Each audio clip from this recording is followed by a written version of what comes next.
What kind of man turns away from 5 children freezing to death in the snow? And what kind of man cannot?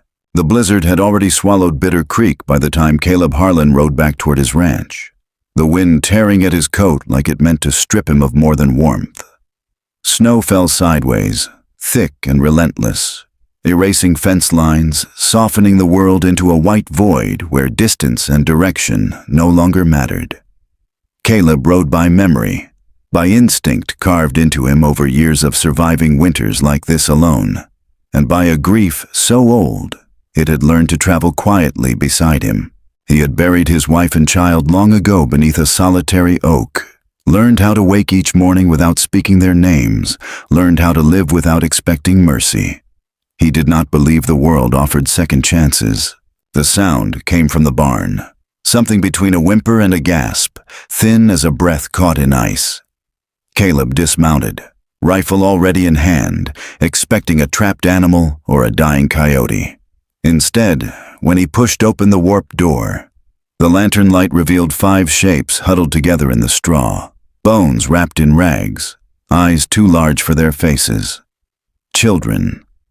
One of them stood protectively in front of the others, shaking, jaw clenched in a way that tried to look like courage.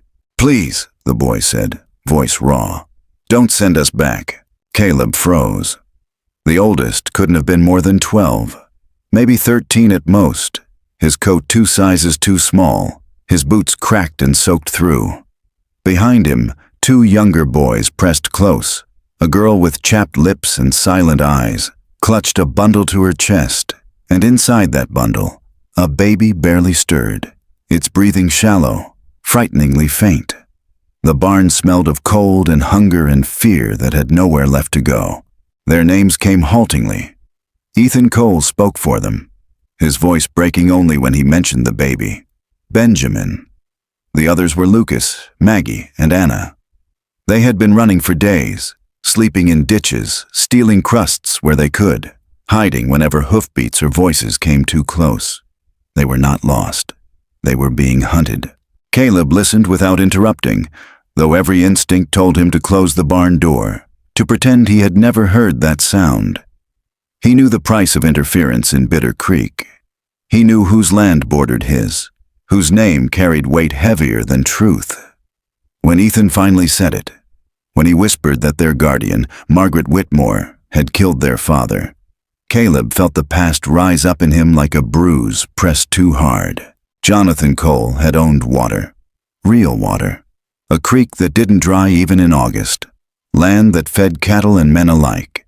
In Wyoming, water was power, and power invited violence. Ethan said his father had refused to sell, said the well had been poisoned, said Whitmore had smiled at the funeral. The children had overheard plans to send them away, split them apart so no one voice could stand on its own. Caleb looked at the baby again. Benjamin's lips were blue, his skin hot and dry all at once. This was not a story told for sympathy. This was a body failing in his hands. He brought them inside. The house had been quiet for so long that the sound of movement felt like a disturbance. Caleb laid the baby near the stove, fed him drops of warmed milk with a shaking hand, watched for the rise and fall of a chest that seemed too small to keep going. He gave the others food slowly, carefully, the way you do when hunger has already taken too much. No one spoke while they ate.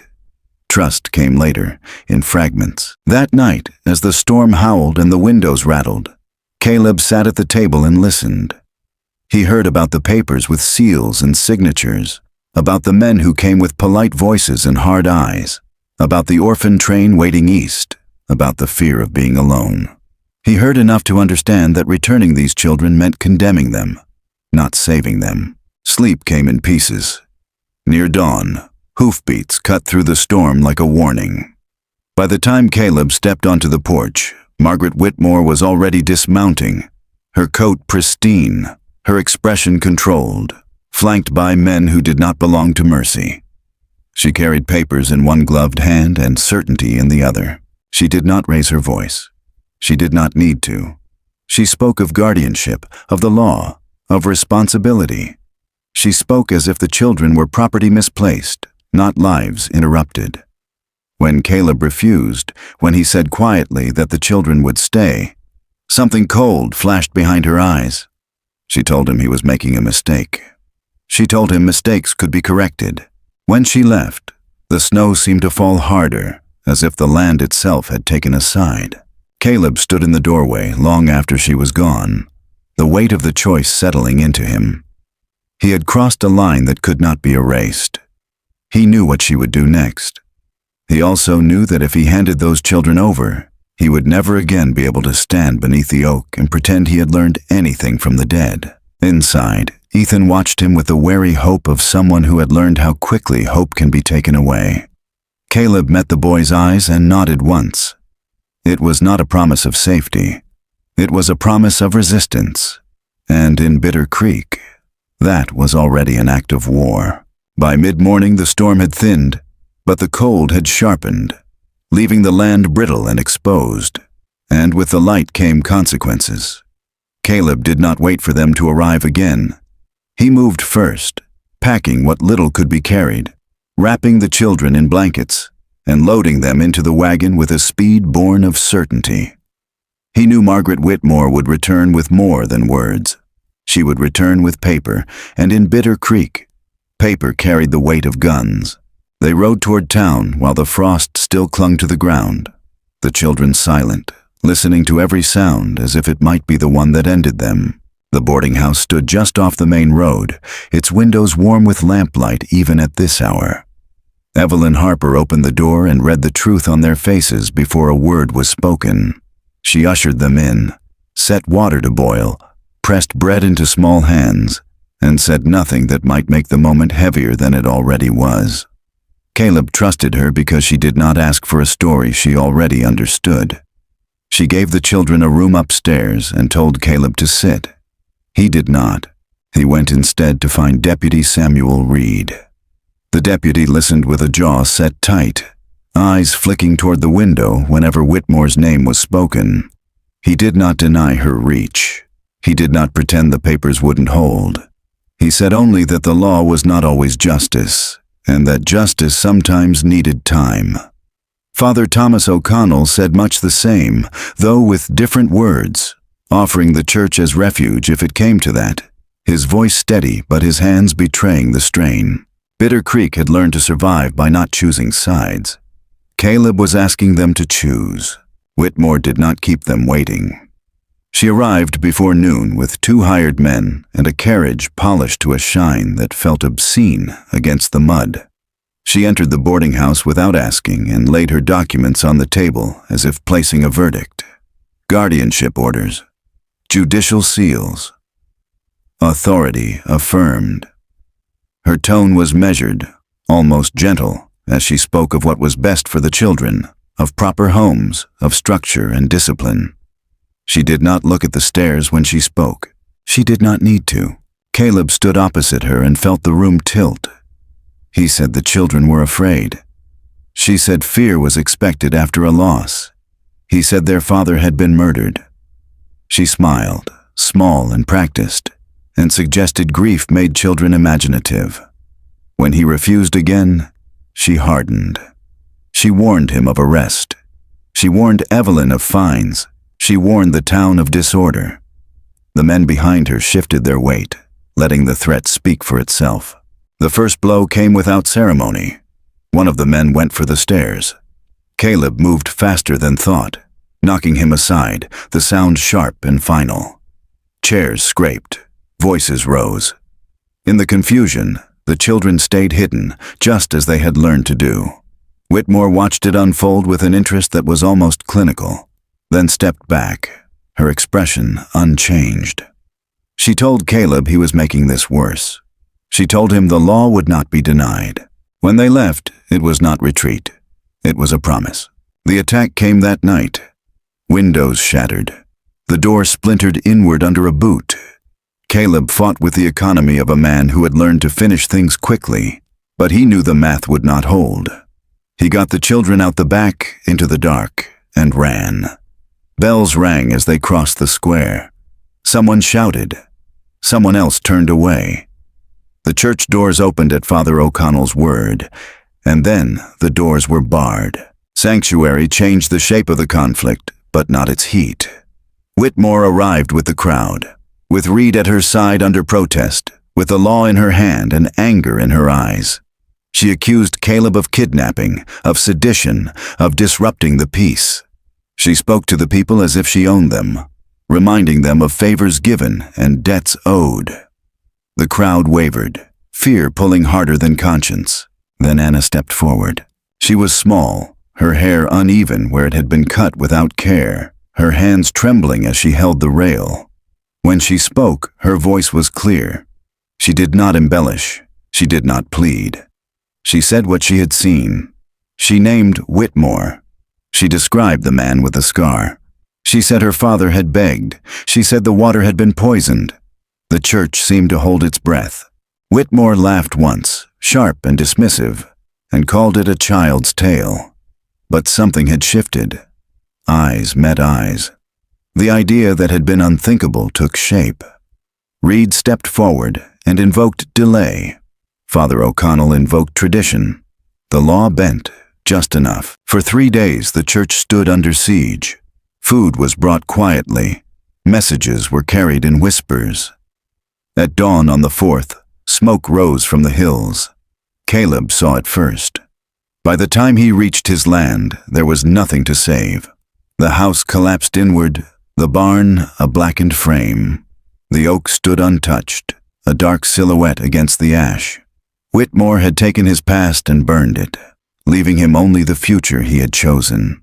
He returned to the church with soot on his hands and resolve set like stone.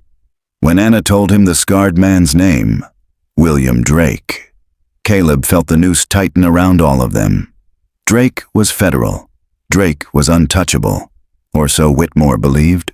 Reed rode for the county seat with what he could gather. He did not make it back whole. The ambush left him bleeding in the snow, alive by chance, proof by pain that they were close enough to matter. When Whitmore returned with Drake, presenting him as the final authority, the town gathered again. This time the fear had company. Anna spoke again. Doubt spread. Eleanor Boone stepped forward and broke a silence that had lasted years. Papers changed hands.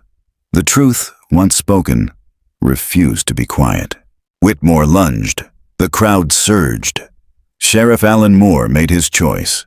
When the cuffs closed, the sound was small, but it carried. The church became a boundary line the moment the doors closed, not because the law recognized it without question, but because the people did. Wood and stone drew a circle around the children, and for the first time since they had run, there was a place where the night did not immediately reach for them. Candles burned low, blankets were spread along the pews. Father O'Connell moved with quiet purpose, saying little, doing what needed doing, understanding that words could wait. Outside, Bitter Creek gathered in fragments. Men with their hats pulled low, women standing at a distance, faces turned away whenever Whitmore's carriage rolled into view. Fear had not disappeared. It had simply learned to stand still. Whitmore understood the power of waiting. She circled the church with the patience of someone accustomed to outcomes bending her way. She spoke to Reed and the sheriff with practiced concern, reminding them of statutes and signatures, of the cost of defiance. She spoke to the crowd in tones that promised order, suggesting that the children were being used, that chaos followed men like Caleb Harlan wherever they went. Her words slid easily into the spaces fear had already carved. Inside, the children listened. Ethan stood watch by the door as if vigilance alone could keep the walls upright. Lucas slept in fits. Maggie did not speak at all, her gaze fixed on the altar as if the stone might answer her. Anna sat close to Caleb, her small hand gripping his sleeve, grounding him in a way he had not known since the oak. The baby breathed more easily now, the warmth holding. On the second day, Whitmore pressed harder. She brought food and medicine and left them where the children could see, a gesture meant to look merciful and feel humiliating. She told the crowd she would not be defied by superstition. She told them the law would act. Reed stalled where he could, citing jurisdiction, citing process, citing time. Time was the only thing he could offer. When Anna spoke again, it was not planned. She stood because the weight of silence had become heavier than fear. She spoke to the people, not to Whitmore. She spoke of her father's hands, of the taste of water that made him sick, of the man with the scar who stood too close. She did not cry. She did not look away. The truth came out without ornament, and because of that, it stayed. The crowd shifted. Someone murmured a prayer. Someone else shook their head. Whitmore smiled thinly and called it performance, but her eyes never left Anna, and in them Caleb saw calculation give way to anger. The fire came before dawn on the third day. It started at the barn, leapt to the house, fed by the dry wood and the wind that had turned without warning. By the time Caleb reached the hill, the flames had already taken the roof. He stood in the snow and watched his life collapse inward, the crack and roar filling the space where memory lived. He did not shout. He did not move. When it was done, the land was quiet again, the oak untouched, the graves intact. Whitmore had chosen what to spare. The loss stripped something away, leaving only what mattered. Caleb returned to the church with ash on his coat and certainty in his eyes. He did not tell the children what had happened. They knew anyway. The way he knelt beside them said enough. That afternoon, Anna told him the name she had been holding back. William Drake. She said it as if naming a storm, federal, scarred, close to Whitmore in ways that went beyond business. Caleb felt the edges of the trap close. Drake was protection and weapon both. If Whitmore brought him, it would be to end this. Reed rode for evidence with what little daylight he had. He did not return whole. The ambush found him on a narrow stretch of road where snow muffled sound and mercy did not travel. He lived by chance, by the angle of a shot, by the fact that someone still needed him alive. When Whitmore returned, Drake stood at her side, badge visible, authority unquestioned by those who had learned not to look too closely. She announced the end of delay. She announced compliance. This time the crowd did not part as easily. Anna spoke his name. Eleanor Boone stepped forward, her voice steady where it had been silent for years. She spoke of papers signed in private, of wells poisoned, of blood paid for with money that left a trail. The truth moved faster than fear now. Whitmore lunged, the mask gone. Hands grabbed her arms. The sheriff made his choice. The sound of metal closing was small, but it echoed. The church doors opened. Bitter Creek exhaled. The moment William Drake's name was spoken aloud, it no longer belonged to shadows, and men like him survived only as long as shadows obeyed. He stood with his hand resting near his holster, posture relaxed in the way authority often pretended to be calm, the scar along his jaw pale against the wind-burned skin of his face. He did not deny knowing the Cole family. He did not deny being present near their land. He denied only intent, wrapping his words in the careful language of jurisdiction, claiming coincidence where blood had already spoken. For years that tone had been enough. In Bitter Creek, it finally was not. Deputy Samuel Reed lay on a cot inside the church, his shoulder bound tight, his face drawn but alert. He had returned alive, carrying pain and proof in equal measure. The satchel at his side held copies of ledgers and bank transfers he had taken from the county office before the ambush found him, numbers that aligned too neatly with disappearances, poisoned wells, and sudden foreclosures. Money moved like water when it wanted something buried. Whitmore had understood that. Drake had enforced it. The town gathered again, closer this time, less willing to look away. Reed spoke slowly, every word weighed, explaining how payments flowed from Whitmore's accounts into channels Drake controlled, how those payments coincided with intimidation, with deaths ruled accidental, with land changing hands under pressure. Eleanor Boone stood beside him, her testimony no longer trembling. She confirmed the signatures, the nights her husband had come home smelling of ink and guilt, the threats that kept her quiet. Together they dismantled the illusion of isolation Whitmore had relied on. This was not a single crime. It was a system. Drake's patience cracked. He reached for his badge as if it were a shield, reminding the crowd of federal reach, of consequences that traveled farther than Bitter Creek. He called Reed compromised.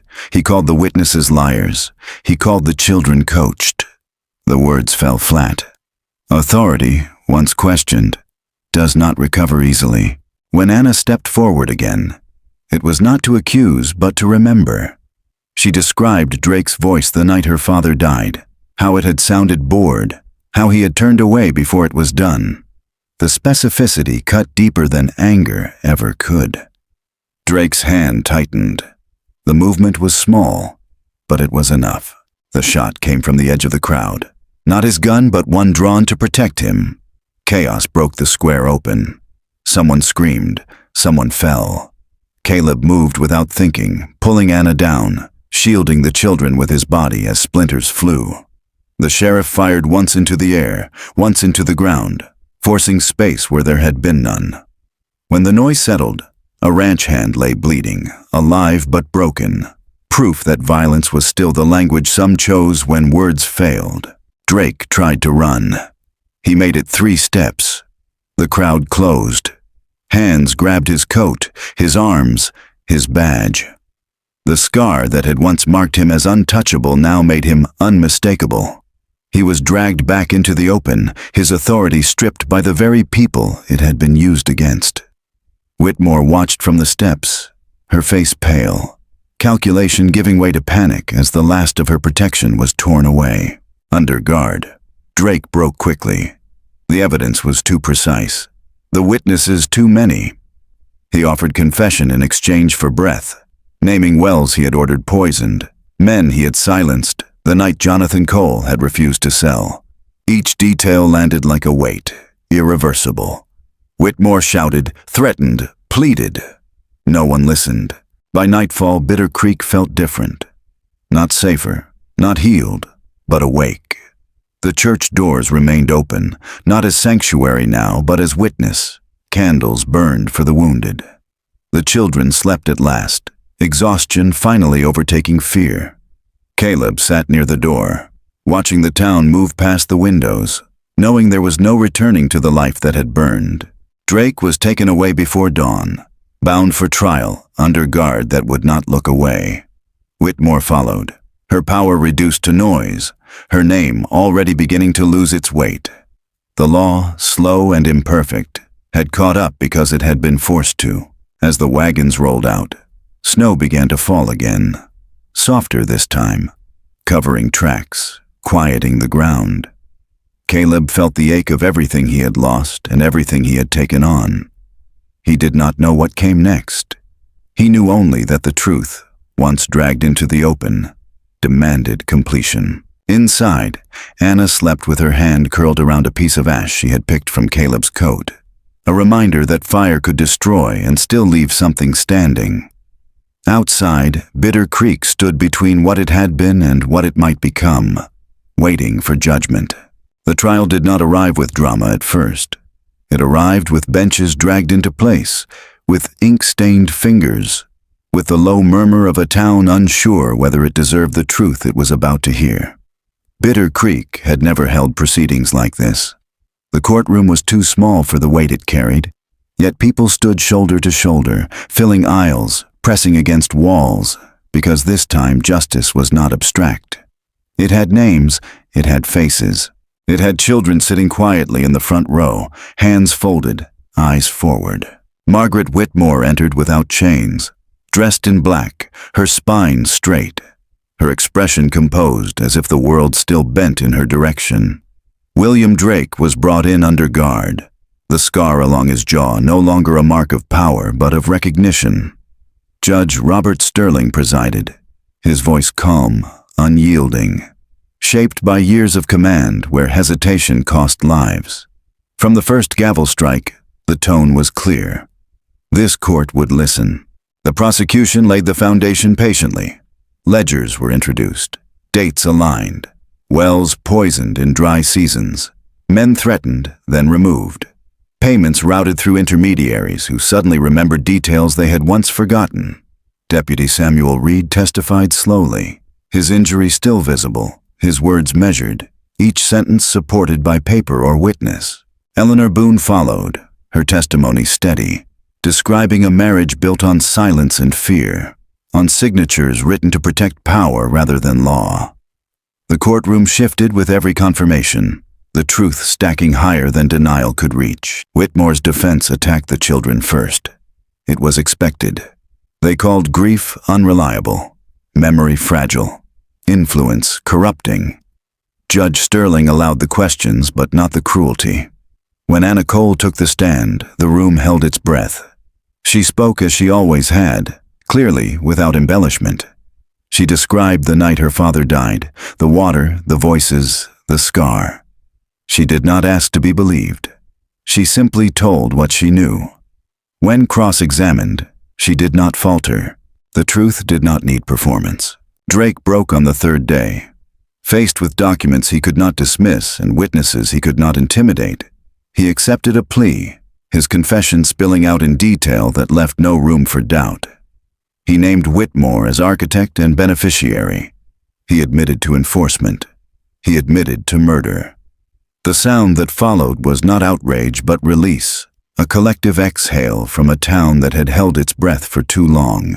Whitmore's composure fractured then. She shouted, accused, threatened futures she no longer controlled. Judge Sterling's gavel silenced her, and in that moment her power ended, not with spectacle, but with the quiet finality of law doing its work. The verdict came swiftly, guilty on all counts. The sentence followed, heavy and unavoidable. The children did not cheer. Caleb did not move. Justice, when it arrived, did not feel triumphant. It felt complete. Guardianship was settled days later. Papers were signed without intimidation this time, seals pressed with care. Caleb Harlan became, in law and in fact, the father of 5. When the sealed will of their mother was found among the church records, land and water returned to rightful hands, restoring not wealth alone, but dignity. The town helped rebuild where fire had erased, boards lifted together, nails driven by hands that had once looked away. Life found a new rhythm. The children grew stronger. Laughter returned in small, careful increments. Evelyn Harper stood beside Caleb through it all, her presence steady, her kindness practical. Love did not arrive as rescue, but as partnership, forged in shared work and quiet understanding. When they married, it felt less like a beginning than a continuation of something already earned. Years passed. Bitter Creek changed, not perfectly, not completely, but enough. Ethan became the kind of man who remembered what it meant to protect. Lucas found beauty and gave it shape. Maggie studied law and used it to guard those who had none. Anna took the land and held it with reverence, keeping the water clean, the memory intact.